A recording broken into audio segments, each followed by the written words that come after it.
welcome to the podcast, Yaeji. Thank you for having me. Thank you for coming out. Nice to meet you. Yeah. Nice to meet you. SPNS TV is growing to become more global. Yes. We have Yaeji here. Thanks for coming out again. Thank you. She doesn't do a lot of Korean media, but this time she's here. So Yes. thank you again. Triple thank you. So shall we talk about what we have to talk about? which is? Her newest single, Pondeggi. Oh. Yeah. Yeah, when is it out? I don't know actually. The 5th of March. It's March gonna be 5th. out March Okay. 5th. Okay, why Pondeggi? So I grew up in a lot of different places, but I was in Korea at a time where we were still bored and didn't have, like, we had the internet, but we didn't have our smartphones. And so at school, I remember, or like waiting in line to kill time, we would still play hand games, you know? And Pondeggi was one of them. I don't know if you guys know that game. I don't think I played that. We played a lot of like this stuff or Like like this 실. like- 이거 뭐지? 이름 뭐지? 푸른 나무. 예, 푸른 나물 은하수? Yeah. So Pondeggi was one of the, it goes like Pondeggi, Pondeggi, Pondeggi, Deggi, Pondeggi, Pondeggi, E. And there's like a few versions. Okay. But the one I played, basically it goes up in number. Pondeggi 1, Pondeggi 2, Pondeggi 3, Pondeggi 4. But you have to repeat 묵지빠. So it becomes like a brain game. Right. And it goes faster and faster. And then I think if you like lose, you get slapped. Okay. Was maybe, What's the highest you've got? I don't remember. You don't remember? Yeah. Well, but how do you mix in 묵지빠 with Pondeggi? I don't.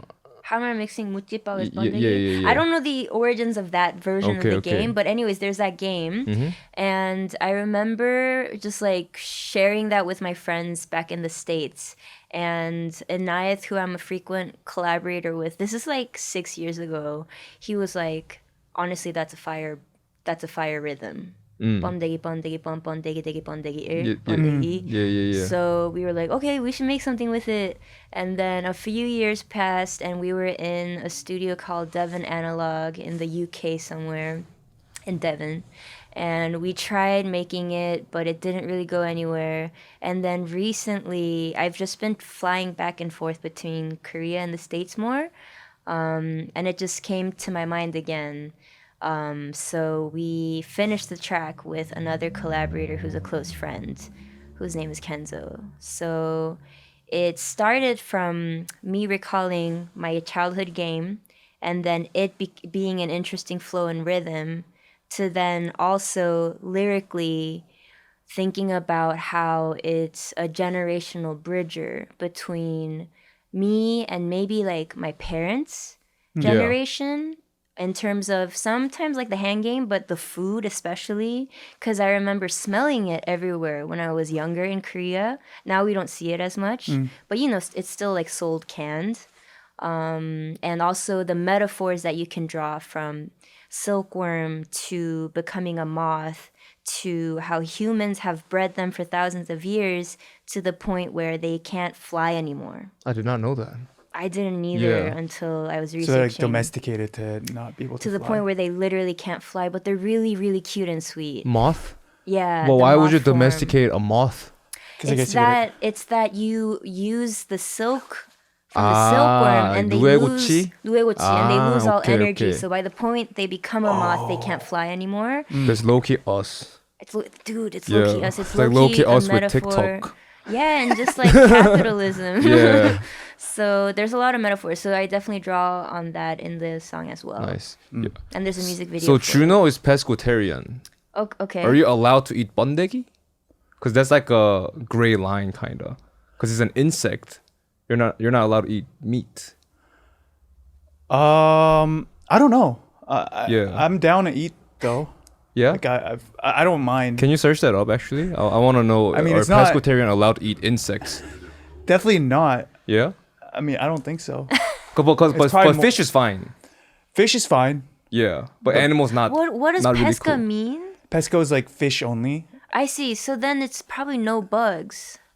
No? Yeah, I don't think Ooh, so. so it really depends on the Whether or not- individual beliefs and preferences. So it's like I guess that's kind of you get a leeway of that. But I guess it Yes. depends like why you're having that diet in the first place. Because for me, it's for health.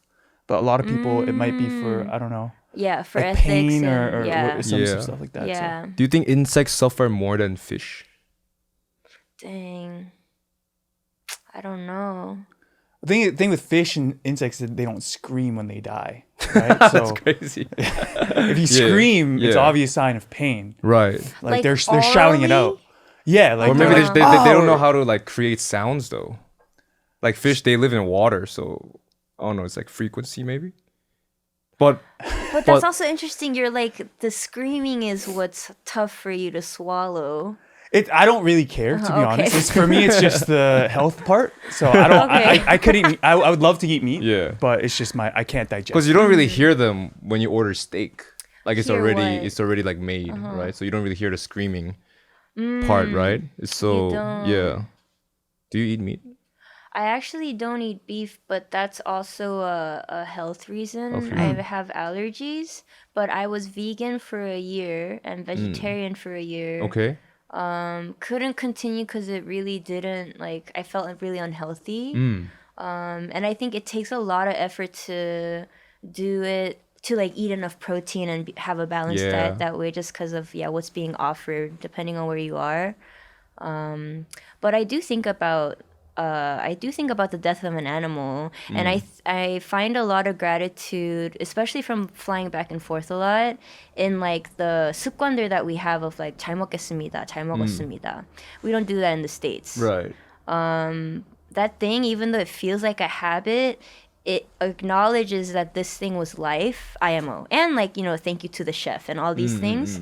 But it's just one more thing that is a nice habit to have. Yeah. Now we just take a photo before Yeah, we we take eat. a photo, but Yeah. maybe someone's thinking about the death of the cow when they take a photo. I don't know.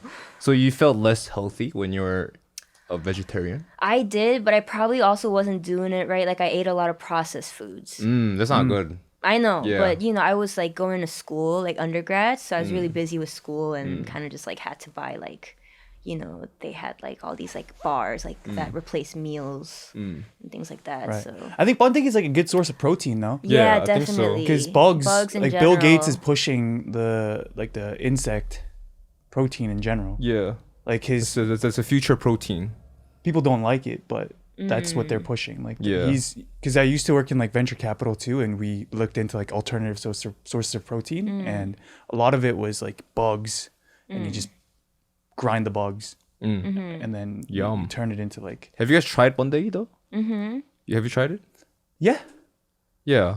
You've tried it. Yeah. Well, when I was younger, but I didn't really have that much senses. Just like I think I was like 5 or something. So now you have perception, right? So when you see Pondeggi is basically a worm. Yeah, Right? It's like, What is it? I feel like, It's like a caterpillar, no? No. It's kind of worse. but in the food form, it just looks compressed. Yeah. And it's like drenched in like the sauce. Yeah. And it smells and like and it's juicy. and it's juicy and it smells really specific. Yeah, I don't know if I eat it now. Look, like there's a photo right there. Like I don't know if I could eat that now. To be honest with you, I don't know if I would happily like eat it, It would probably be like, let's try it. I'm like, all right. Still got a good rhythm though. Yeah. Pondeggi. So we were doing some research on you, Oh and no. we were reading your Did we? Wikipedia. Huh? Oh, did we? I, Yeah. Okay. And it says that Oh my god. when you were younger, you made friends on the internet. Oh really? Yeah. Oh, yeah. Facts. Tell me about that. So when I was younger, we moved around a lot, but I was born in the States. And by the time I entered school, we were in like deep in the suburbs of Atlanta. Ooh. And it was an all-white neighborhood. So I got bullied. I got bullied like shit. most of my childhood. But that phase in particular, which was like my first schooling experience, it was almost like a comical version of racist jokes because it's in the 90s. Right. So yeah, that was my initial social interaction, and I think that made me a very socially awkward kid and just like very introverted and shy. Yeah. But you know, obviously I wanted to communicate with other people. And so I think by the time I had access to internet, it was maybe like Neopets era, Club Penguin, that kind of Club stuff. Penguin, yeah. Goated. And then like I think we were also making our own blogs, but it was like, I don't know if you guys know Zanga. It's kind of, or like GeoCities maybe. It also taught you like a bit of HTML, so you could like show off your personality aesthetically with your blog. That was kind of the era of internet that I entered into. Yeah. So you were born in America. In New York. Okay, because like me and Juno, we had similar experiences, but I feel like we moved there after a certain age. For me especially, like I moved there when I was in 8th grade. So like my shift was like, I used to live in China before, and I was a pretty cool kid at that time, like a lot of friends. And I was pretty funny too. And like culturally, like I'm so like intact with Korean culture, because in China I was friends with Korean people. So like I didn't know much about American culture, but I was like still locked into Korean culture. So like whatever I say, like I could say some funny things, and obviously my Korean is good. But when I moved to New Jersey in 8th grade, like I was like culturally so knowledgeable, but now went to zero. Yeah. Like at first I didn't really speak much English, but I caught up with it pretty quickly. But I feel like the biggest thing is like you have to know the culture. Yeah, and you're also pretty old if you're like in 8th grade by then. Yeah. But were you in like the immigrant part of New Jersey, like East Asian, Korean part of New Jersey? Yeah, Bergen County. But even then, it felt like there were not that many Korean kids in my school. But yeah, I think for my experience, it was like a drop, right? And I was like, wow, like I was this kid, but now out here I don't even know anything, and I'm not funny. Yeah. And how I dress is not even cool. Like I how wear, are you dressing? Like wearing skinny jeans and stuff. But if I wear that right now, 2025, I'll be pretty hip. Wait, in Jersey or here? Because of TikTok and stuff. And K-pop is very popular now, but at that time, like only Korean people they know is like Kim Jong-un, and that's before Psy too. Yeah. So like I had to like change from skinny jeans it wasn't to even Kim Jong-un. It was Kim Jong-il. It's like long time ago, and I had to change from like skinny jeans to basketball shorts. Okay. Like sneakers to like basketball shoes, you know. I try really hard to fit in, but I think that experience just like kind of Did you see Kendrick Lamar at the Super Bowl? I watched some thing? clips. He was wearing like very tight like jeans. It was like boot cut. So he's getting flamed for it. Why? Because it was like, I don't know. Not hip hop? I don't know. I watched it, and it does kind of stand out. Okay. Like just his jeans. Can you just pull it up? So people were still flaming people for jeans? Like bell bottoms. Yeah, it was the boot cut stuff that was cute, but it is sold out. Yeah, it's such a big thing right now. Really? It's it's Celine? Cute. 160만 원? Damn, that's expensive. It's still in stock in Korea, so if anyone interested is this product right here. No PPL, but yeah, so going through the experience, I think it kind of left a dent in me, you know, just like trying to like struggle. And maybe that's why I wanted to, like, it gave me more fuel to become an artist. It's like, because I'm so like, I don't know, I don't want to use like marginalized, but I was like an outskirt kind of, because I didn't really understand the culture. So I was like, I'm going to be super successful. I'm going to be super famous, and I'm going to be super cool. That was like how I operated, I feel like. But I don't know what's this like to just like being born there and just like. Well, I kind of have the opposite experience of what you had, because I was born there, went through like just like very blatant racism, and like literally seeing myself in the mirror and being like, no one else looks like me. And then when I was 10, my parents or my mom was like, we're gonna go back to Korea. all of a sudden, and obviously I don't have a say because I'm so young. So then I come to Korea to live here for the first time. Everyone looks like me. I can't speak the language. No one likes me or understands me. So that's like a different kind of trippy experience of, okay, finally I look like you, but you still say you don't get me. So am I an alien or something? So I think I've always been an outsider, kind of no matter where I went, because then like, okay, I went to Korean school in Busan, but then I came from Seoul, but then I'm American, so they also at first liked me, but then like cussed me out. And this was on Buddy Buddy. Do you remember that? Oh, yeah. 전쪽 type beats? They did, yeah. They did this thing where they were like, hey, like that girl, like I don't really like her that much. What do you think of her? They would send me that and be like, I don't know, nothing. And then they would like keep like trying to get me to say something. And then it turns out she was BCC'd. You What's know, that? type like she was like Included in the chat? Yeah. So so they would set you up. They set me to up. talk shit about her. Yeah. Wow. This would happen to me all that's the so time. Cool. Yeah. I know, but I'm like just like super gullible and just like I've always been pretty earnest and now that I'm in a great position because I have people around me that support and protect me like quite literally, but I'm like pretty earnest and gullible. So I think that was taken advantage of a lot. And then when I was in Japan, I went to Korean school, but there I was also like a weirdo. Yeah, you're an American person living in Japan going to Korean school. Yeah. So that's quite Speaking in Korean. Yeah, speaking quite Korean. trippy. Yeah. But I think afterwards, when I went back, I chose myself to go back to America, even though my family is not there. I just wanted to know, like, I wanted to understand that better. And I really felt like Korea was not it for me. Like, I could not live here. Right. I still sort of feel that way.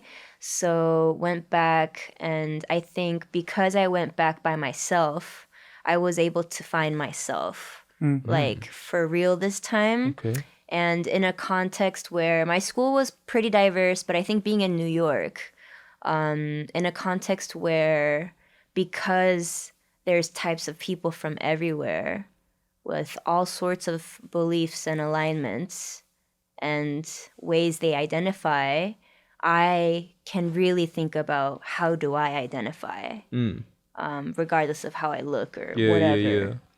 So that's what you found? Just like...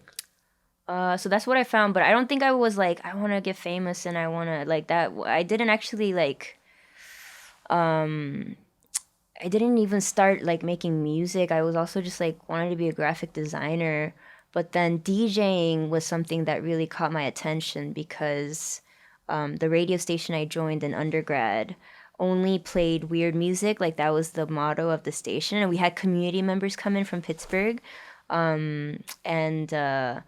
That way of connecting, that way of making friends, it was the first time I had that kind of connection in real life. Through music? Through music. Okay. So I think that's why I'm doing music now. So I guess the experience in Korea was quite harsh. Yeah.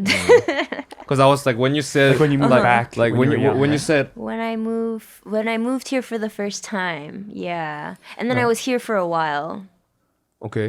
Because when you told me like, oh, after I moved to Korea from Atlanta, like getting bullied, I was expecting like, I found myself in Korea it with took like my 10 people. more years. Yeah, but actually you left. No, it really didn't feel like my people here. I went through the same thing though, because I before I moved to Canada, I lived in New Zealand for a couple years, and then I went through the same thing. That was like early 2000, so just like low level racism, and then I like really submerged myself to like get into that, assimilate myself into that society, which I kind of succeeded by the end, like made good friends. And then I came back to Korea, and then I stayed for like less than a year before we went to Canada. And then all my friends that I had before were like, what happened to you? You're so different now. And then I got kind of like sidelined again because even though I was friends with them before, I just came back and I was like swearing a lot more just because from that like experience of having to really assimilate, like go for stuff and like be more assertive. And they were just like, whoa, what happened to you? And then I just kind of got sidelined again. I tried so hard to fit in when I was in America. Yeah. I was in a football team. Wow, you really tried. I was in a football team. Yeah. I think I tried to fit in as well. It never worked, but I tried to fit in, and I feel like also being Korean, you're always reading the room, you know? Yeah. So you're really good at, like, in a way, like, knowing how to, like, become a chameleon. Why do you think Korean people are better at reading the room? Because it's, like, a necessity. Yeah, Why? I think in society. I mean, I think it probably comes from Confucius stuff. Yeah. Or like war that happened 60 years ago. The war that happened, reading the room. Yeah, I mean, sure, being the oppressed. I think they always had to like be diplomatic with different forces, like so China and then Japan, and we always had to kind of like navigate. Even now, even now, whatever. Yeah, as a really small country with not yes. that many resources. That's true, but I also think it does have to do with like Confucius beliefs and deep misogyny and sexism that has its roots still to today, and therefore, you know, different people have different roles and have to read the room differently. And I would say to a certain extent it is probably gendered, and maybe that's why y'all see it differently. But in any case, I got really good at, and it's like a personality thing too. I think if you're like maybe more introverted and maybe more like observant, you know, then you think about these things more. But something I relate with like kids that grew up in many different places is that they know this feeling of assimilation, or like I feel like kind of like I'm a sponge sometimes, and partially I'm sure that's like personality, but I easily pick up like speaking habits. Yeah, same. You know, and like my accent can switch depending on who I'm hanging out with, what country I'm in, what region I'm in. Same. And at first I was really embarrassed because of that. Because when I moved to Korea, especially, my Korean had an English accent, and like old people gave me shit for it. But now I'm finding, especially online and like meeting people like y'all, like, oh no, there's people like this, and it's so comfortable. And yesterday I found out you speak 4 languages, but like last week when I was hanging out with a few friends in Japan, at that dinner table we were speaking in English, Korean, Japanese, and Mandarin. And that gave me like so much joy that I've never felt before. Yeah. But I think I catch on accents too, but I feel like I get why you got embarrassed, because it's kind of like it feels like I'm trying to like mimic them or somewhat. But I think like why I do that is because like when I'm in Japan, like I think I kind of go with their flow. In US, their flow. I think because like there are things that cannot be delivered without doing that. Yeah, you know, like I think so even in too. Korean, like I think accent is not only just accent. I think it carries a certain message, right? And if you, like you said, you're very good at like reading the vibe, so you catch that, and obviously you want to like leave that message out as well. So you have to like follow that accent. Yeah, that's definitely true. I notice myself like when I have to speak English with someone who the only shared language we can have is English, but that's not their first language. Then I have a version of English that's, I just call it Asian English, like East Asian English, but I talk differently. I cut out a lot of words, and I'm not even doing it intentionally. To me, it's another language I know. And I asked my friend, like, hey, is this offensive to you? Because obviously, you know, I could be talking like this, but I'm talking in a different way so that we can communicate better. And they said, how would you talk to them? I don't know, you have This to be that. box No. big. No. I don't think it's offensive. I think it's literally just cutting out unnecessary words. Yeah. And maybe switching the order sometimes. And I think it's usually from my East Asian friends because I also know how the grammatical structure is. Right. Just So like it- speaking slower, right? I would say, yeah, I definitely speak slower, but I'm literally using fewer words. And we're using more body language. And yeah, it's to communicate more efficiently and to get closer to the thing that we're trying to say. Do you feel like you wear a different personality as you switch languages? Yeah, but I almost want to say it's definitely not intentional. But what I don't know is it because the language limits or expands me in a certain way? Yeah. Or is it because of my memories of that time when I was speaking that language that I That's act that what way? I'd like to know too. 어떻게 생각하십니까? Probably a bit of both. Yeah, I think. Yeah. But personally, I think it's the latter that's a bit more strong. Just the memory that I have. Yeah, just like my my relationship with that language is a bit more personal, I think. But I think there's definitely cultural too, because like my experience in Korean was like, I don't know, much better situation than I was living in America, even though I had good friends there. But I feel more comfortable, like, especially talking about my opinions in English. That's just better, because I think in Korean there's like it's like a maze that you have to play in order not to offend them, because like that culture is very nuanced here. So it's like you gotta say this. 뭐 본의 아니게도 뭐 죄송하지만. Yo, 뭐 this is what I mean by 저래가지고. reading the room also. Because you kind of have to know that you have to talk like that. You know what I mean? Yeah. And I think English is more like direct. So I don't know, but I think vibe-wise though, maybe America's more nuanced than in Korea. Like what I mean by is that like networking.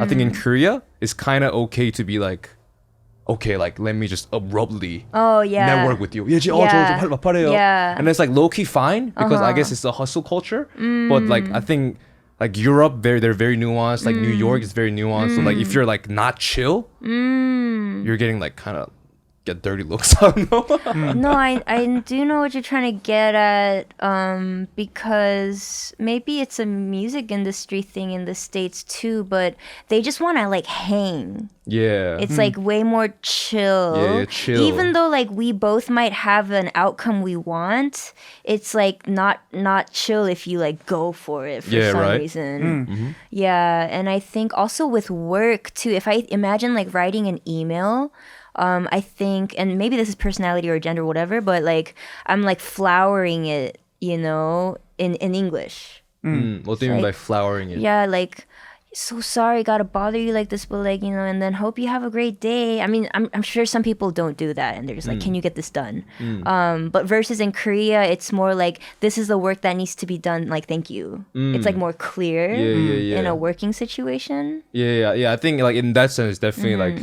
in America is more. I think in Korea, if there are definite rules, it's like, okay, do this. And I guess you can kind of be nice. Thank you. Add thank you. Yeah, you can add thank you. And you're pretty nice, but I guess in like in English that is a little difficult to like navigate. I definitely see what you mean. Yeah. Why is that, and like how do you feel about like the I guess like flowering up, or just in English being more like, I guess, nuanced, More like, chill. Yeah, You have to be more chill. What's your preference on that? Like, oh man, I don't know. I mean, I kind of just like don't feel like talking to anybody. I really like to just like be by myself, and I like being in my room or being in my studio. I do check my emails, but like it takes me a lot of courage to open it up, and then there's like a lot there. I know this is not directly answering your question, but I was like trying to picture it, and then it started giving me a little anxiety. And then I felt like I had to share that I'm probably like not, I probably like overthink it, you know? Opening an email gives you anxiety?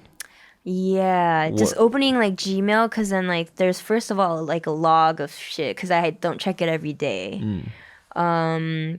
And I think I have to. I'm considering going back to therapy and like digging deeper. I should journal again. But in general, I think that I still have a a people pleaser inside of me that I've been working for a long time to get out.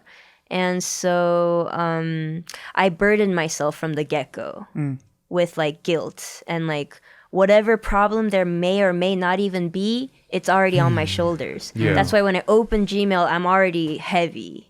But it's like I should just click on everything because if I face it, it's usually not like whatever worst case scenario I'm burdening. Right. But I'm so used to starting with that that's why. Yeah, And it's probably like some of them were trying to give you money. Yeah, that's literally some of them are great offers. It won't bother me at all. No, it's actually so Yeah. true. But you know even that I sometimes I'm like I don't know, I just like feel burdened. You know, because obviously like what I'm doing at this scale now is a small business and I have a lot of people I work with and I trust everyone I work with. I really want to take care of them well. Yes. So anything work related, whether it's good or bad, it's I don't want to say burden, but it's just like I take it seriously. Your responsibility is heavy. Yeah. Yeah, it is. So I need to muster the energy to like face it. If it was just me, I think maybe it would be different. I don't know, but my personality is very like introverted and yeah. So what's the difference between being a nice person and being a people pleaser? I mean, I think it doesn't have to be. There's an overlap in the Venn diagram, Yeah, right? for sure. But I think people pleaser at the root of it comes from a fear of being abandoned or like dying alone or something like that, right? And then being nice is I don't know if you can describe that. What do you feel like you're nice? I think I'm a people unpleaser. Why do you do in a that? way, because like I think we all work from the same mechanism though. It's like a fear of abandonment and like fear of like, oh, what if that person doesn't like me? I guess for you, I guess it's kind of like, okay, let me be nice to that person so this person likes me back. But for me, it's like, okay, fuck you. So I just like kind of cut it off and just so go that into my there's no wall. chance to even like go bad. I mean, but obviously I don't do that. But I guess just like in my internal workings, I think I kind of operate in that way. It's like, okay, fuck him, I don't need him. And it's like, yeah. I mean, I don't do that. I would never say fuck him, I don't need him. Yeah. But I kind of get that of like cutting it off to protect you know where it comes yourself. from? Yeah, exactly. Yeah. I mean, you know, like ghosting is a form of that, I think. But like, even though I think that, like, I don't really cut people off. Yeah. Like, I mean, first, I think I'm pretty good at like reading the room, like an animal, right? So I think when I first vibe with a person, they usually don't fuck me over. Okay. Because like I kind of sense the vibe before. What was my vibe? Your vibe was good. Really? Yeah. But also Your like vibe was not good. oh, my vibe was not good. Okay, tell me about it. I think at first... I like this. Oh, yeah. yes. It really? Yeah, Okay. Yeah. Oh, first of all, I love your music. Oh, thank you. Oh, yeah. So that Same. vibe was good. Okay, same. And then I met you. But we met, like, I think at this point a long time ago. Yeah. Not like super long, but what, like 5 years? 4 years? When was that? Oh, maybe it was like pandemic time, so like 2021. Okay. Was it in? It was in Korea. Was it the time you rented out the I had Airbnb? the Airbnb, yeah. Oh. And then y'all came. Your vibe was good though. Thank you. Yeah. I mean, people pleaser. Yeah. Okay. Yeah. And I think in general, I'm very introverted, but when I meet someone, I'm really excited to meet someone. Yes, you know, yes. And I'm ready. And I was already liking your music. So, thank but you. then, you said some stuff. Okay. What did I say? We were in a cab ride to go to like an event together.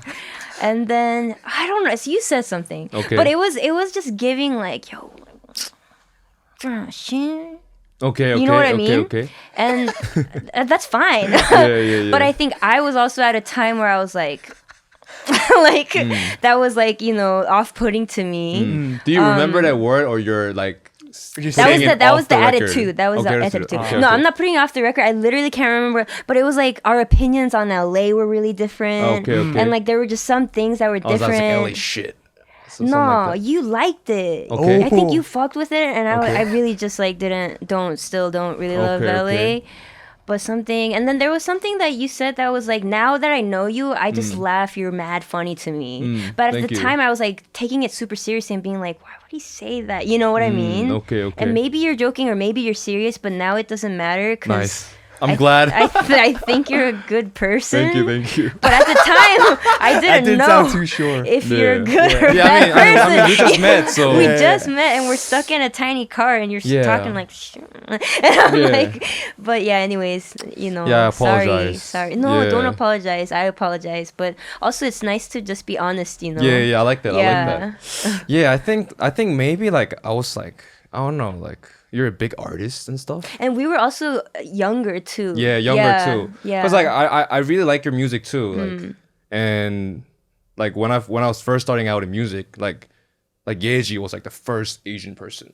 For me, it was like making it big, making a scene. So it's like I always have that image. And I met you, and I guess I was like a little nervous or something. Aw, so maybe that's I was a kinda little, cute. yeah, maybe so I was a little defensive. Okay. Yeah, so like thinking sweet. back now, I think that's like the process that I, you know, so I think like when I'm actually, so that's why I say people unpleaser. Like I have to please this person, but also I'm like defensive. I see what you And because mean. I'm nervous, I'm aggressive. Yeah. You know what I'm saying? Yeah, I do. So I think that's like the, process that I've been on. But yeah, I'm glad it worked out.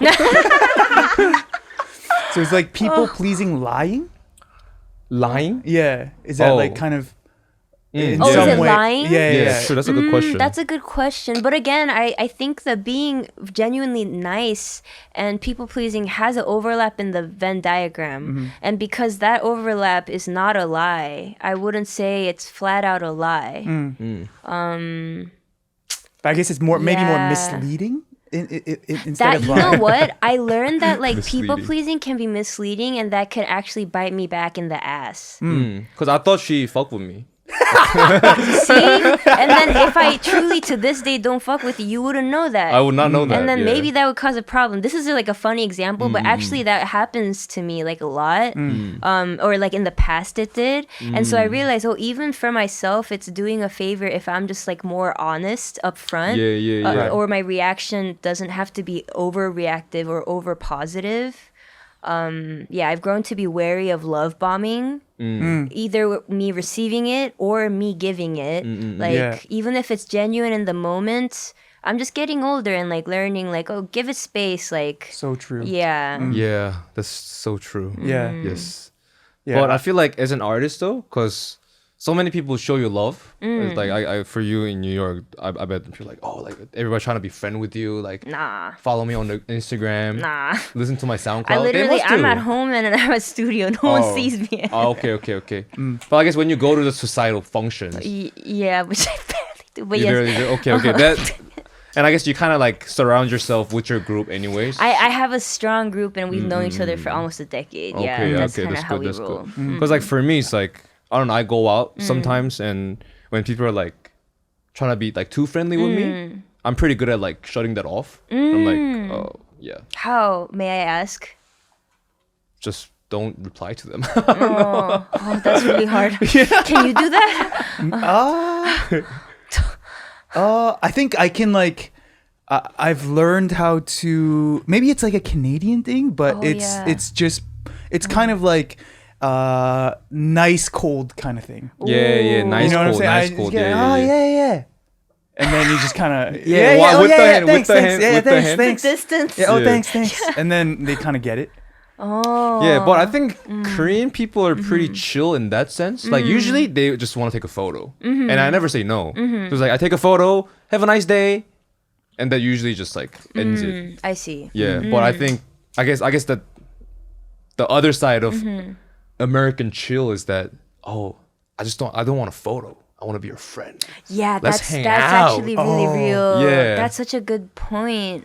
Here it may seem transactional, which has always kind of like I struggled with like just Yeah. growing up watching K-pop culture. Yeah. Not even what we're doing, but like K-pop culture, and then the relationship of fandom and then like you owing them something as well for the love and support. Like you're here because of me type deal. And therefore, obviously, we take a photo, and obviously, like that was a little hard for me to swallow. But yeah, in the States, I think I didn't realize that.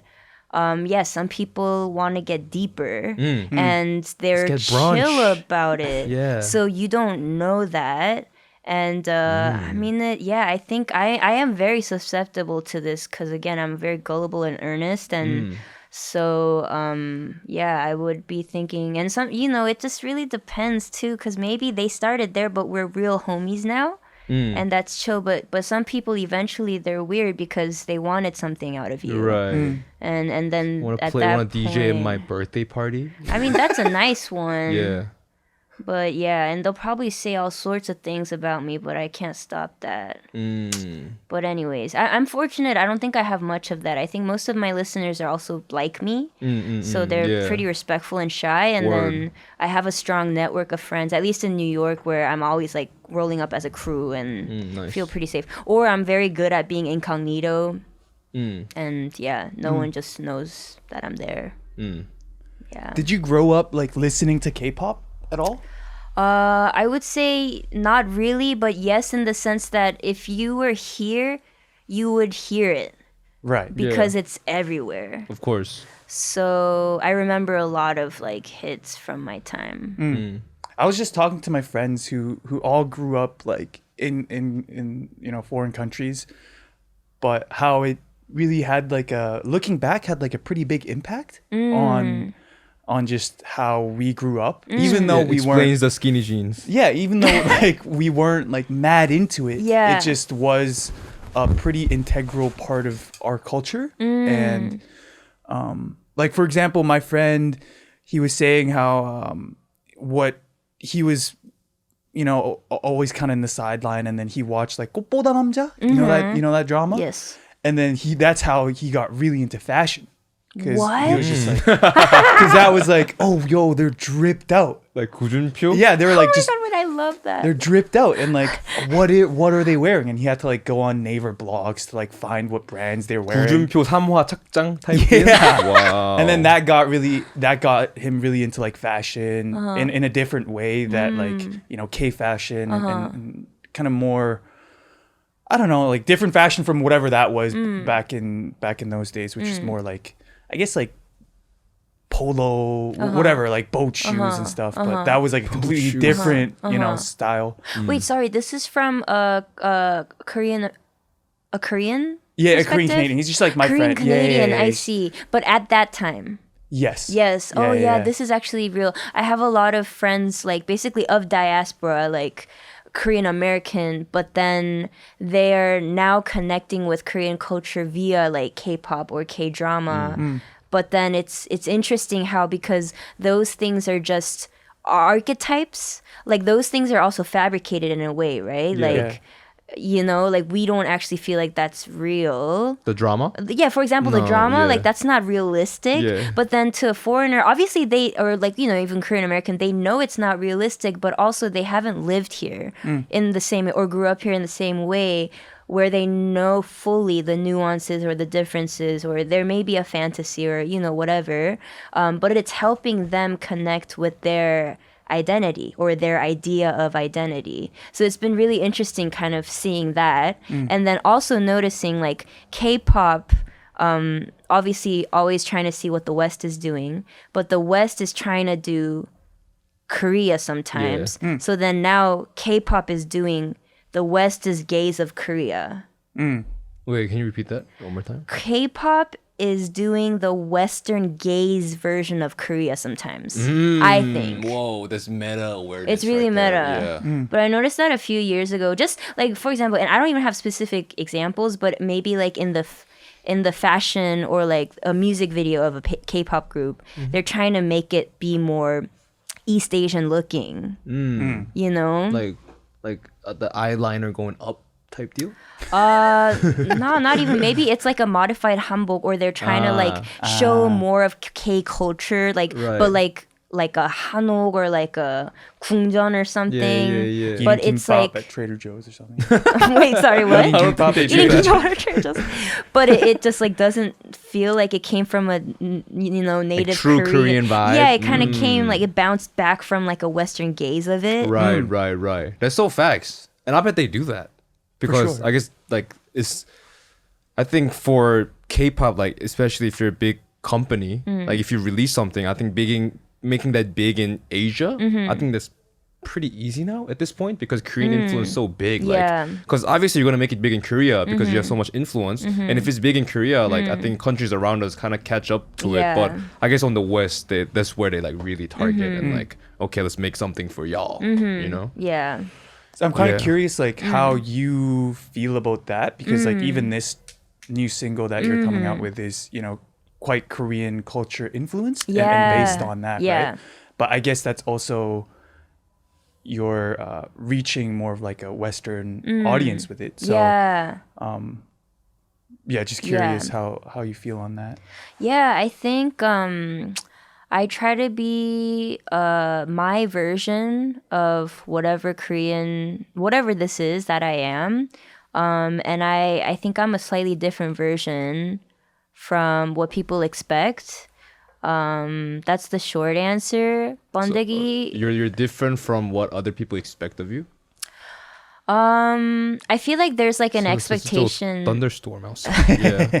I feel like there's an expectation placed on any marginalized identity coming from the West, right? Like Okay. specifically, let's say to New York, they're thinking, oh, you're Korean, American, da da da da da.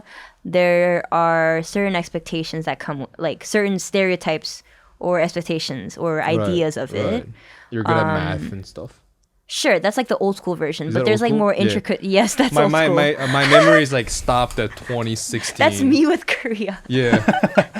But I think I'm just trying to not put so much the emphasis on I'm Korean, and I'm just trying to be like, I'm Kathy Yaeji Lee.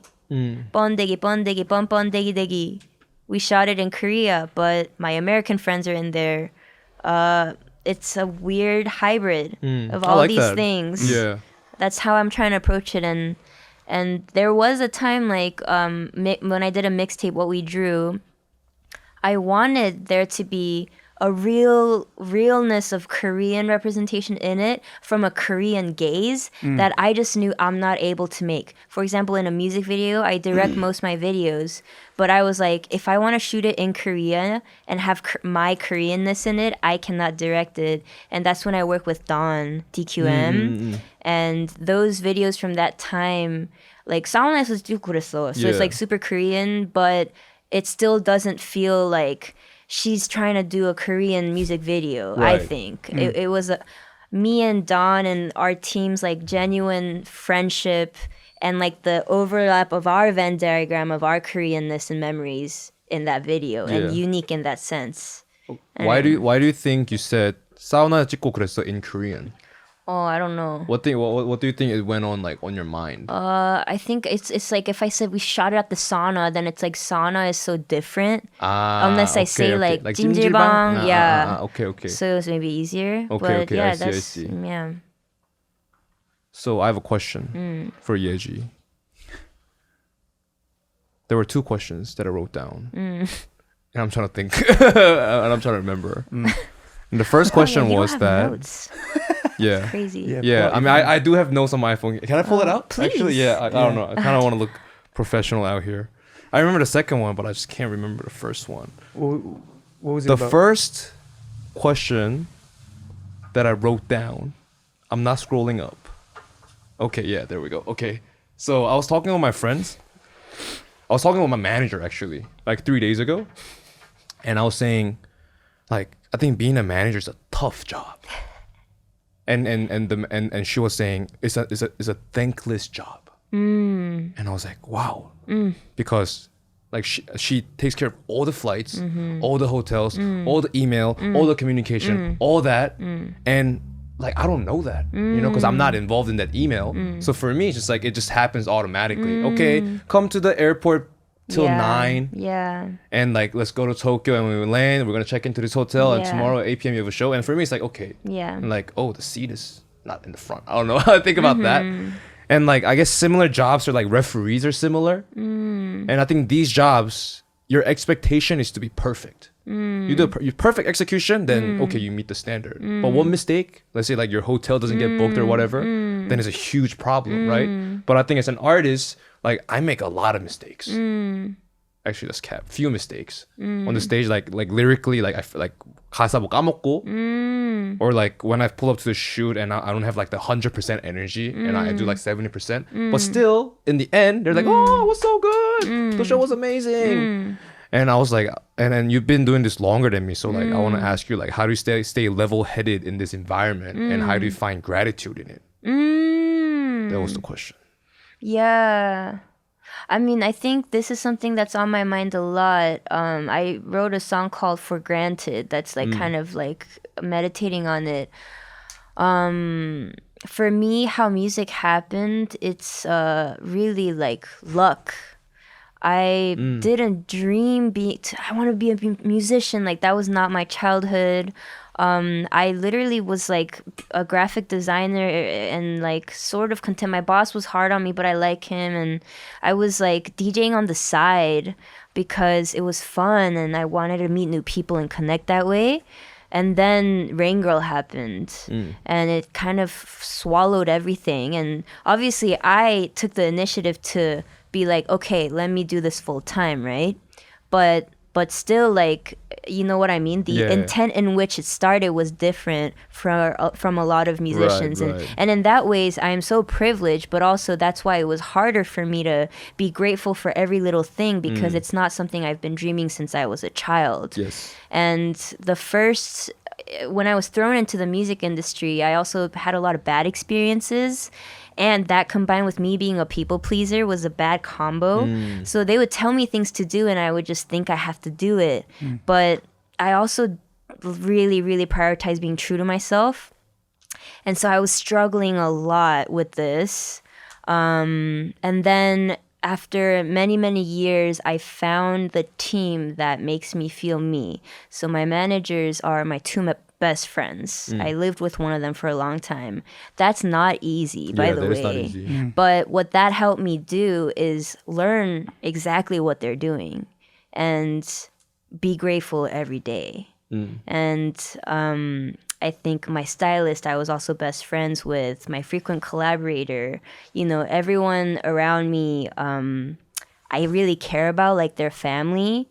And then I realized, when I don't know what I want, or if I make a mistake, or if I don't show up on time, it affects all these people. And I write music because, I want to understand myself better, but also because of the people that I love. Yeah. So in order for this to move smoothly and for us to all be happy together, I have to understand myself and love myself. And in order to do that, you know, I'm just getting to know myself better, basically. Yeah. And I'm trying to answer a lot of questions I have and figure out the truth. And now I'm like, wow, I can't believe that's my job. Right. My job is to spend 24/7 thinking about who am I? Why is this so fucked up? You know, crying, laughing, you know, whatever. And then I make that into music, which at this point, I feel like I have to do that to survive because that's a way of me letting things out. Yeah. And then that's my job. Right. That's crazy. But it took me, like, I would say, like, I guess I've been in it for 10 years. Right. To get there. And also, I think it literally, I try not to think about age, but I did feel a transitional moment turning into 30s. Of just being more relaxed about everything. Right. And being like gratitude, yes, but also at the same time, it's just music. Like me and my managers always say, it's just music, baby. Like it's not life or death. There's serious shit happening in the world. Yeah. And yes, we can make a difference, but also don't like sweat over like this little thing that didn't get delivered or this person was on vacay. Like don't get mad, you know? We're all humans. So I think these humbling thoughts and caring for each other and learning, putting myself in your shoes, you put yourself in my shoes, like I have that network, and that helps me be actively grateful. Yeah. I guess like with my team too, like when people say, like outside of my team, I think when people say, oh, like we love your music, like or we love your video, or the show was good, like I don't really take that in. I don't know why. It's just like, okay, yeah, thank you. I don't really take that in. Yeah. Cause like, I think like again, it's a thank. What is the opposite word for thankless job? Thank more. Glorified. Yeah, glorified is a little crazy. Yeah. But like it is a glorified job, and it's like, oh, you're amazing. And like I know, like I have a sense in my head, like okay, like obviously I just came down from a stage, which is like for me it's like a ritual. I just finished the ritual. Of course they're gonna say it's good, but like because I know that, I don't really take that in, and like I have to be critical to myself and or my team, I guess. So it's like I guess that's kind of difficult for me. It's like I gotta ignore all the good things and only focus on okay, I messed this up after the show, like or music wise. This could be better, or video, this could be better. You know what I'm saying? Because like if you listen to like, oh, it's so good, and you only just focus on that, I don't know, maybe it's like a Korean in me, but I feel like A little bit. I'm not gonna, A little bit. you know what I'm saying, become Yeah. anything. But if I'm comfortable. But is that your drive? You don't have other drive. My drive is just like, I guess like I really love this lifestyle, like you said, like just like my job is to think about what I want and who am I, and putting into music with great people. So I guess keeping that is a drive. And before, like I was like more accolades and stuff. Like I want to be like more famous and more bigger show, bigger this. But like I guess I'm older too now, and like I see people with like a lot of fame, and it's like whoa, I don't low-key want that. You know, I'm cool now, like where like. I have this lifestyle while having some level of freedom, right? So I guess that's a drive. But yeah, but I guess just like this constant like, I don't know if it's just me, but it's just constant like, okay, bro, like if you're like comfortable, you think they like you because it's good type shit. That sounds like, so Korean. I don't know, man. That literally sounds like the most Korean thing you've ever said. Yeah.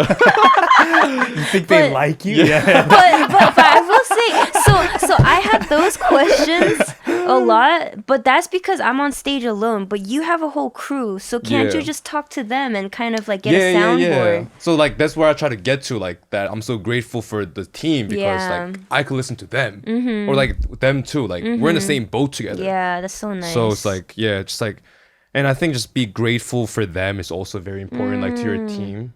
Yeah. I mean, I feel like seeing y'all throughout the years, I really see the trust. It's so beautiful. Thank I you. know it's not easy, like working with so many people. So yeah, the fact that y'all still do this is really beautiful. Yeah, I think like relationships really beautiful because like San will say like, oh, like even this music shit don't work out, we can like start a restaurant. So it's like it's not we're not in it for the music he per really se. cares. It's like we're in it for the people, and like with these people, we can just do other things, and we're still gonna be happy. So I think that's like a very good like foundation to have for whatever you do. You know, yeah. Some heartwarming vibes. Yeah. How did you Circulating find your here. own like group of people? Because you know how we talked about, you know, that there were challenges for all of us to like find our people, and for me too. I think I was able to find my group of people more once I moved back here, and you know, hanging out with these guys, and they're all not really from here per se, but we all kind of. Even Matt, like we all moved to Seoul to like find our people, and then we did that. So I think Seoul for me was like a big trigger for me to be able to get there. So curious, like how you were able to find you know, your best friends as your manager. Yeah, I think it was all through music. It was at a time when I finished undergrad, moved back to New York with no plan really. And then I was just going out all the time because I went to school in Pittsburgh, and there would be maybe like one show I would want to go to a month. So I'm just like waiting for that day. And then I moved to New York. There's like 3 things every night. So I was just like going out every night and just like loving it and loving music. And organically from there, I met these people, and somehow it really worked out. We like trusted in each other, and we taught each other a lot because this was our first time being X role for each other, you know? And now, luckily, we're in a position in the industry where it feels really stable. Nice. That's best. It's so amazing. And we're able to bring in younger, newer people, and we're able to hopefully like change the wave. If there are things that are like, you know, they're just like gatekeepy things in the industry that need to change. Hopefully we'll have some sort of a wave, you know. Okay. Things always change. What are some gatekeepy things? We can't get there. Okay. Yeah. Wow. I don't know. I think I'm gatekept. No, not just because like off cam we'll talk. Okay. Oh shit. Okay. Damn. Okay. No, I'm just kidding. But you know, there's just things that can improve because it's like old. Yeah. And it doesn't make sense anymore. Yeah. That kind of stuff. I think like what I struggle with is like Bombing Tiger is an independent crew. So I think like when I was younger, like when we were first starting out, like I would like keep like comparing us with other people and like, oh, like they have like a big company and it's like there's like their stuff is legit. Like they have a car, you know, I think like this is when I met him. Yeah, this is probably the time I met you, know? Yeah. People in LA, like, they got fucking managers. And Yeah. And like, you know, like, and I think like what I really focused on was like, maybe I still do sometimes, but not as much. I think it's just like in terms of like finding people to work with, I think a big like a check mark is like, okay, how accomplished that person is. And of course like ability is important, but I feel like now I think it's just like A, you can grow together, and B, even though your business turn into shit, if you're with good people, I think you're still winning. You know? But I think like I don't know, I think it's kind of easy to get into this trap of like success is like why we're here for. And if you thrive towards that, I think it kind of gets harsh. And it attracts like people who think like that too, which then gets like pretty dark. Yeah, but is that the way to success though? Again, that depends on your definition of success. Money. Yeah, then you're gonna attract those people. Yeah. What do you think? I think your view is more fair because like you worked in finance and stuff. okay, wait. What about money? Yeah. What was the question? What was the question? Is like okay, like because like on like a flower side in my brain, I think if you're with good people, that's like even like monetary success. That's the fastest way to get there, to have a strong team. But on the other side, it's like, actually, no, life is not a fantasy. You got to work with these type of people to get to the most money, even though you don't really vibe with them. That also sounds Korean. I don't know. I know. It is just all Korean. Yeah, It you're is just all becoming Korean. like more. Yeah. I lived here for a while too. Yeah. What do you think?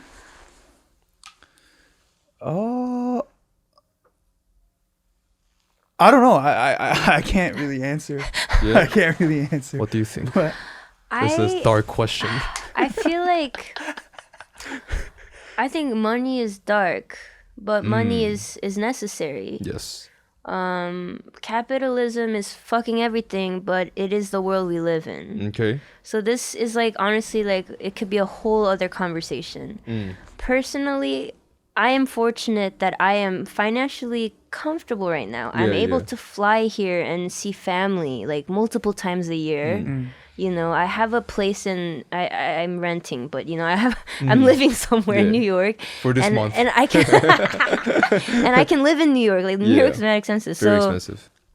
I wouldn't say like I'm comfy in New York, but I am comfortable. Right. Because I can survive comfortably, and that's sort of enough. When I have to like put on like my business hat because I run I literally own a LLC and a corporation, and I have like 직원들 that I take care of, then I think there are maybe like goals, like Q1 goal, Q2 goal. And, you know, that does end up determining, yes, I'll take this gig. No, you know. But at the end of the day, my idea of success is really based on like who I'm surrounded by, the people that I love. Can I dedicate time and energy to things I care about? Whatever that may be, right? Yeah. And that really might be it. And am I being honest with myself? Yeah. I totally agree with you, but like I think just like this, I don't want to say Koreanness, but I think where it comes from is just like I truly believe that like like I could survive off of music. So like money wise, I think I'm satisfied, and like I have a good relationship. I love my job, so I think I'm already successful. But I think just like this constant like I don't know, this fear that gets installed within you from young. It's like, oh, like if you don't get good grades, you're not gonna get a job, and you're gonna starve to death. It sounds Korean, and it comes from history here too. History too. So like I can't even like hate on it, but like I live with my grandma. I know. And my grandma's like, oh, you gotta save up, you gotta buy a house, you need to buy a car, and I'm like, whoa, like, and that makes me like go into this path, like, yo, am I wasting my time even? Like I go that far, and did you grow up with her too? Until like 4. Okay. Yeah, and like and you can't like persuade her because she went through war. Literally, So because I literal was war. raised by my grandpa, so I can Yeah. kind of relate in that, You know what I'm saying? those so it's ways. like, Yeah. So we just like operate in a different sense, but like, and obviously my mom and my dad were raised by them on the war generation, so they have the same mind. So that's Yeah. instilled within me. Like, Yeah. you have to graduate college. Like, you have to do this. Oh, like, what is your like plan for the Yeah. next 30 years and stuff? Yeah, yeah. And like and I think everyone is affected by that. So even on the internet, like a lot of it's like we used to like go to this website called Blind. It's like where workers in Korea would post like whatever they want, and like and we would like go over the posts like before, and like a lot of it is like, okay, like what grade am I in? Like not school, like as a human being. It's like, oh, I'm 5'8", 130 pounds, no acne. I make 40,000 a year, and like my mom is a teacher. My dad saved up this much amount of money. Like, what's the score? And people are like, oh, you're like 3.5. Crazy. Yeah. So it's like I think everybody like kind of a lot of people live under this fear. Yeah, I mean, I do. So when I stay here for a longer time, like say like the longest stretch was like 3-4 months, I see myself changing how I think. Yeah, welcome to the. I really think it's that, and I'm not saying it's good or bad, but it's just real.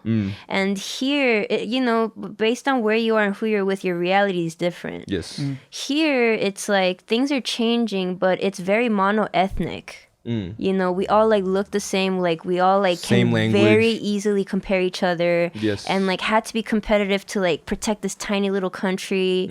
And like this country is mad successful in such a fast time. Like whatever, you know, capital wise, like Yeah. money wise. You know, it takes a certain kind of crazy to get there as like a course. culture and a nation. And I think it's this mentality that got us there. But I really think this is also kind of like a parasitic. And it's honestly makes me a little sad whenever I come here, because in the long term, what else are we trying to get as a country? Right. Like, look, Ma, we made it. Like, what else do you guys Yeah. need here? I know. Right? Like, the earth is dying. You know, like, do we still need to reach higher? That's what I That's a think bar. about. That's But a you know, bar. I live in the States. That's why I stay there, even though it's tough to maintain that perspective. You think? I guess like in America, it's harder to compare yourself to other people because it's just so different. It's so different that everything goes out the window, and you think about humanity in New York, not America. Yeah, in New York, I guess. Yeah.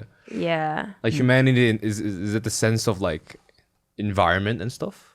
No, you're just thinking about like, I mean, I'm also simplifying for time, but like, you see all types of people.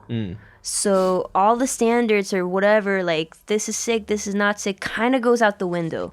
Obviously, depending on what hood you're in, this is what's ill right now. Like, you know, there are standards, but as a whole, being in New York, like one street over and it's like a completely different universe. Right. Therefore, you stop thinking, there's no point in comparing anymore. And that there's a beauty in that. Yeah. You know, you're liberated from all the things you just described.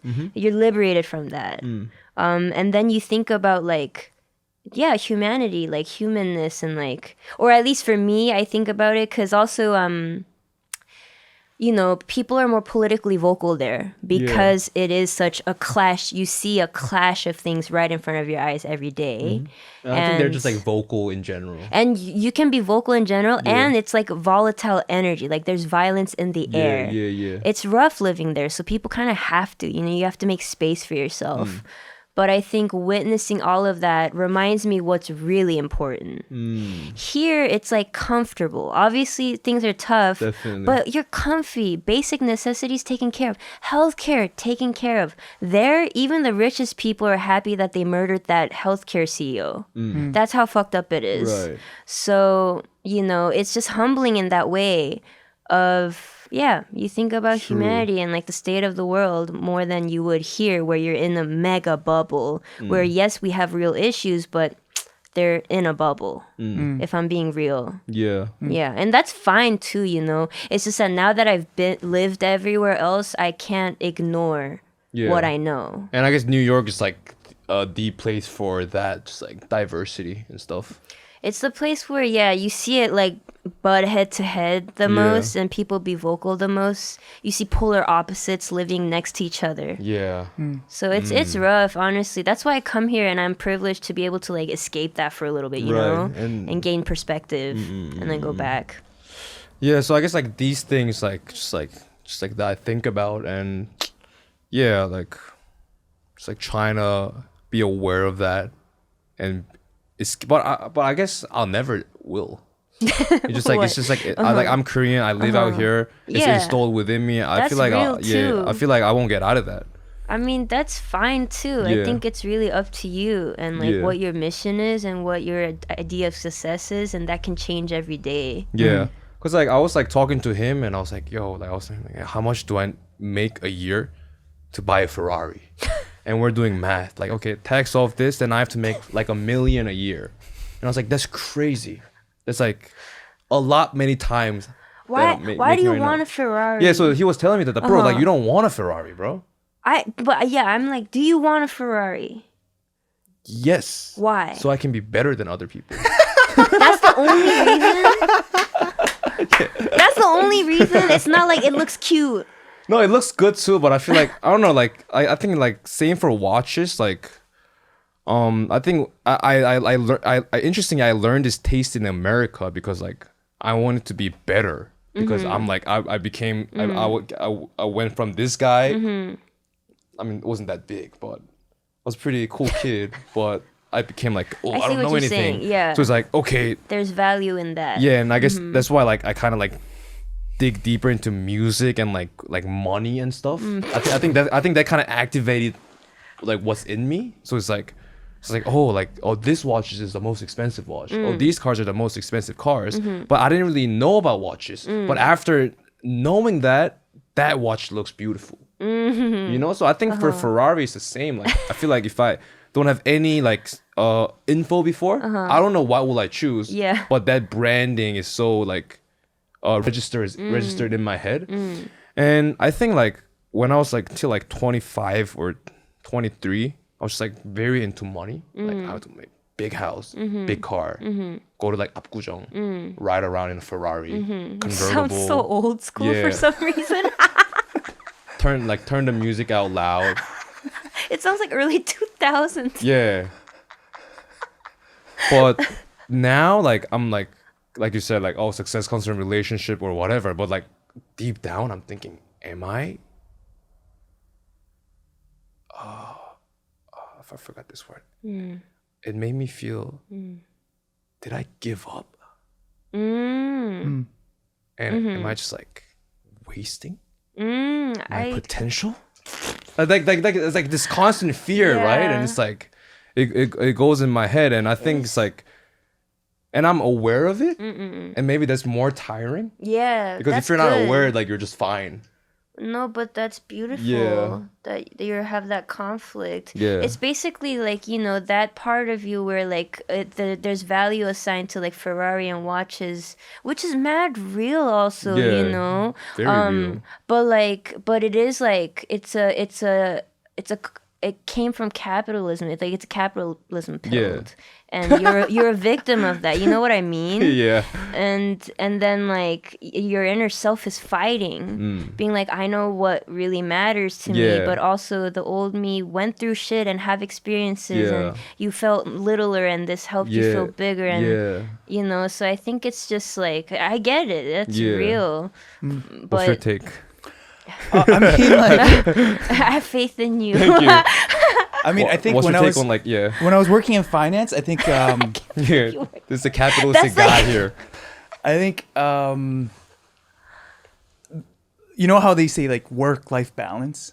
So there were literally like a clear divide of what's work and what's my life, and you know, this is for money basically, and this is, I don't know, for everything else. And then the realization I had recently from quitting and doing this is, you know, how I kind of basically like merged the two, and now it's Yeah. more like, you know, I am living for work and, you know, working to live pretty much. And Amen. I think it gives me more of like I'm more in my skin because of it, because I don't necessarily have to like wear a suit, for example, to like separate it out and then and True. do that to like support my life. My work life. Yeah, so it's more good. it's more fulfilling that way, just Yes. to be able to like be more in your skin and work for yourself. And I think my like situation is, I was making like decent money, and then I'm making like nothing now, you know. And but still I would say I'm more like appreciative of the people I'm working with and like the environment I'm in now. So, and I didn't have that at all before. Like I always hated the people, not hated, but I didn't enjoy spending time working with them, or,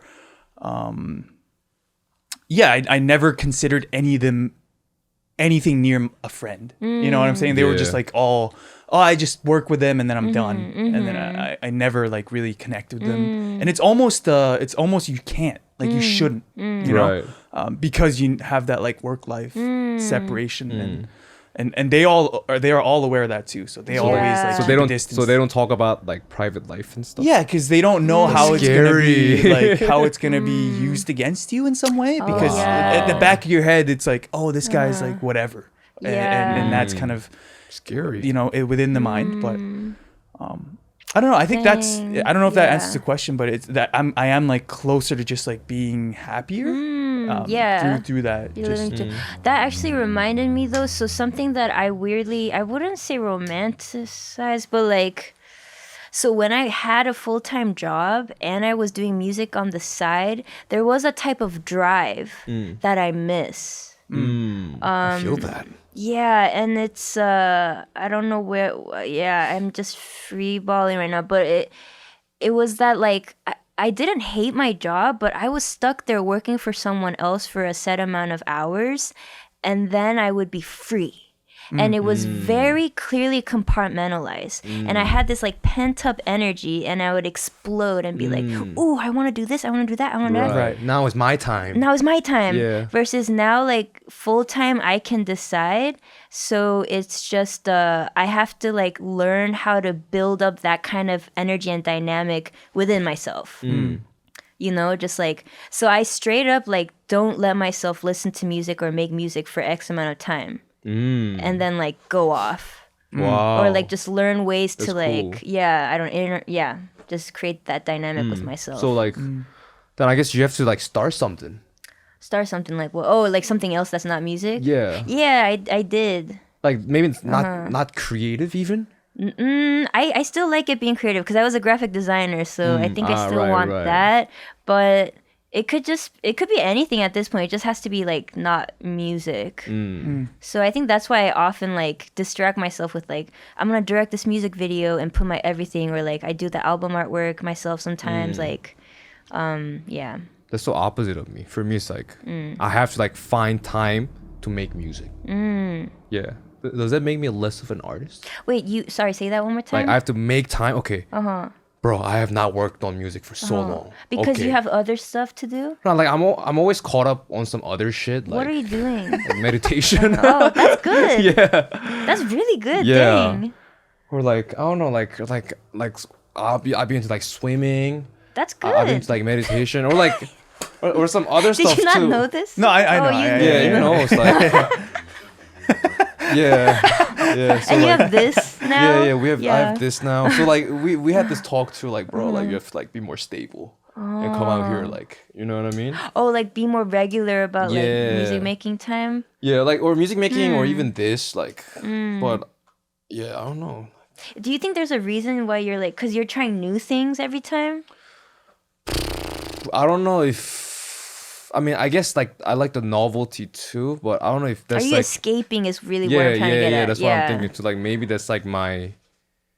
Like a way out to escape it. So I bought a whiteboard Oh, nice. 6 months ago, Nice. but I bought a marker a week ago. Whoa. So it was like Wait, is this the whiteboard? no, that's this for this. Oh. So like now like I write down like okay, work on music 30 minutes. Okay, that's so Meditate. That's so short. She said so yeah. Meditate 30 minutes. That's long. Read book. Yeah. Read books 30 minutes. Wow. And I was like, do a check mark. Nice. And like yesterday, like prepare for the podcast 20 minutes. Nice. Putting in work. But yeah, and Clapping. and it's like yeah, and it helps. So like for whoever like who's like listening to this far, you're probably like doing something else, working and stuff. So if you're going through what I'm going through, just like try that because like there's no way out because like it's physically written on the wall. It's like ain't no okay. Let me research some other stuff and get away from this. It's actually on the wall. And it's not gonna erase itself. So yeah, that's wonderful. my advice for the I world love that. of today. Yeah, thank you. Whiteboard. Love it. What time are we on? 1:25. Okay, very good. It felt so like focused. What's the time we do? 1:30. Wow. Right? Nice. Yeah, because like when I do English, like it's kind of harder than Korean to like lock in. But I think I locked in today. Yeah, you were So locked good in. combo. Yeah. We spoke less Korean than I thought I would. 예. 그럼 마지막에 한국어로 마무리할까요? 네. 어머, Well, I actually want to 어색해요. mention this like 네. you know, sometimes like in our shorts or whatever, we mix in English sometimes. And this is not just through the work, but also just like personally. In Korea, like him and I, we just speak English all the time outside of work. But when sometimes like Korean people really don't like that. That you guys speak English. Yeah. Yeah. Like they're very like Like They you're hate trying to act cool. yeah. Oh, and I've seen that like yeah. on multiple times on the comments. And even like people who we know are like, oh, bro, don't speak English on the podcast. You sound like a dick. Or something like that. Like it came Wait, up but did they say that in English or in Korean? in Korean. So it's Okay. kind of like like 한국어로 말하면은 아 뭔가 이거에 대한 에스테틱이 좀 별로고 컬처적이지 않은 뭐 이런 게 약간 좀 영어를 섞는 아니면 이렇게 하다 갑자기 you know what I mean 뭐 이렇게 하는 거에 대해서 yeah. I guess for them it's like oh like you're I see. but if they know you're Canadian and stuff I think Yeah. maybe I'm a little dick but you're Canadian so I think it should be fine. Like literally nationality wise. Yeah, Yeah, like yeah. You're not Korean. But I just want to understand like where they're coming from. Because I kind of get it. I do understand like why they don't like that. Because if you use English, you can bypass Korean rules, and they don't like that. Maybe that, I think that's related to it. It also reminds me of when I moved here for the first time when I was 10 and I was like speaking in English, eating odeng. Somebody I don't know, a stranger, 할아버지 was like, 너는 생긴 게 한국 사람인데 왜 한국말 안 써? And like said that to me. So I wonder if, I don't know, there's something like that. Yeah. they do really want to like keep the mono like Be in ethnic the bubble. culture kind of thing. This is the world. I mean, maybe that's in our blood somewhere, but this is why I was saying, like, when I had that dinner and like the friends were speaking in Chinese, Korean, Japanese, English, it really made me happy. And like there were parts where like the Japanese speakers would talk to each other and then the non-Japanese speakers would have nothing to do, but we're not mad. Like, we're either just, like, looking at them, trying to understand, or just, like, you know, doing nothing. And I love that. Just sitting in the comfort of not knowing, but knowing some, like, that's beautiful to me and new.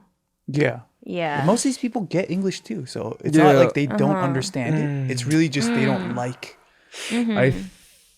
그러니까 내가 이건 것 같아. 그러니까 하다가 뭐 영어를 섞어.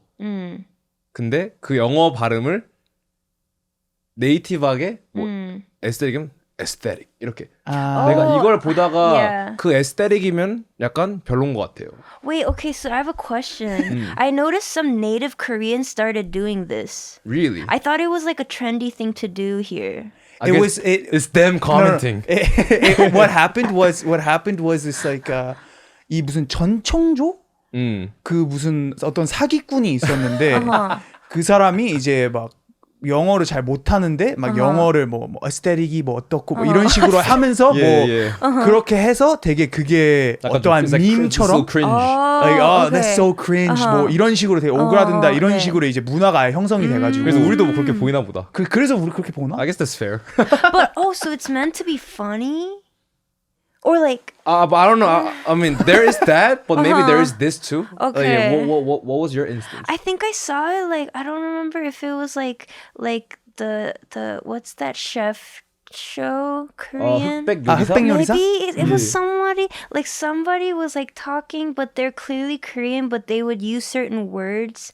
Be like beautiful 하잖아요, like, you know, for example. And I was just fascinated by that. And then something else separate from that I noticed is like cunt, like that's trendy, right? Like just like, you know, like trans black like culture is trendy in Korea, you know, to like just put it blunt. And you know, that's a part of internet, but also it's fascinating to me because when I first moved here, the stranger 할아버지 told me to only speak, you know, I was like looked down upon for being a 교포 at the time, but then now it's I see it being almost maybe celebrated if you actually like come from this culture that's like cool. You know, New York. So I just think it's interesting. Yeah, I can't do anything about it, but you know, I guess they want to be like us, man. it's just like it's all the internet. Yeah, internet's good and bad. Yeah, I really wonder where that comes. Where do you think it comes from, Matt? What's your piece? Why? Just Korean people not liking us mixing in English while we're speaking in Korean. Maybe that's specific to what you guys are doing. I don't know. I would like to see clips of this. Yeah. I mean, my initial thought would be, but June kind of killed it, was like they don't understand what you're saying and they feel like kind of alienated in a way. Yeah, or maybe it's like, you know, because sometimes like people use different language to talk shit. Like maybe it could feel like that. But it's not. It's not. It's just. I mean, there is that like more personal. Like, let's say we're all hanging out, and then I just like, I don't know. Even with you, it's like if I mix in Korean, like you might feel some type of way of because he doesn't understand it. type Which thing. we do. Which we do, and he does. He is like very vocal about like, bro, like what are you Quite often. what are you doing? What are you doing? So and then, but I think it's like at least the people on the internet is not like that. Yeah, it's not really a sense because they can understand like and they can look it up there's like and shit. subtitles. Yeah, like for our stuff especially. Like I So they think that you're doing it to be cool. Yeah, I think so. I think that's what it is. Yeah.